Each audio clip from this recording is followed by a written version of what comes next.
If you've seen or even heard of the show Grey's Anatomy, you are familiar with the illusion the show portrays of a trauma-filled ER, patients' hearts stopping suddenly during surgery, and surgeons discussing the latest drama over the open bodies of patients. I had not realized how much watching this show had influenced my perception on the lives of surgeons, but once I shadowed a real surgery, I learned that the environment in an operating room is not as glamorous as the director of Grey's Anatomy projected. Before you can become a surgeon, there is extensive education that awaits you. One must complete 4 years of undergraduate school, followed by taking the MCAT, a test required for medical school entrance.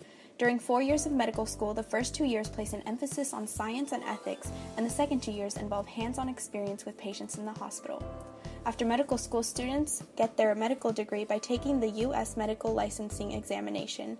This is ensued by 3 to 10 years of training in the field through a residency program, and only after one is eligible to take the general surgery qualifying examination. With so much schooling, one must have a deeply rooted passion for working in the medical field.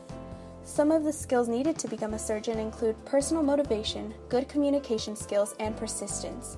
These skills enable surgeons to successfully get through their daily tasks that include analyzing patients' medical history to determine the best procedure, prescribing preoperative and postoperative treatments, examining patients for surgical risk, operating and conducting research. Part of the challenges with this job include malpractice suits, which are not uncommon and can cause emotional stress to surgeons over long periods of time. In addition, there are high rates of divorce, substance abuse, and the highest rate of suicide among any profession. To counter these challenges, part of the rewards include the flexibility to specialize in specific parts of the body like cardiovascular surgery, or even specialize in emerging subspecialties such as fetal surgery. Furthermore, the average yearly salary for surgeons is $233,150.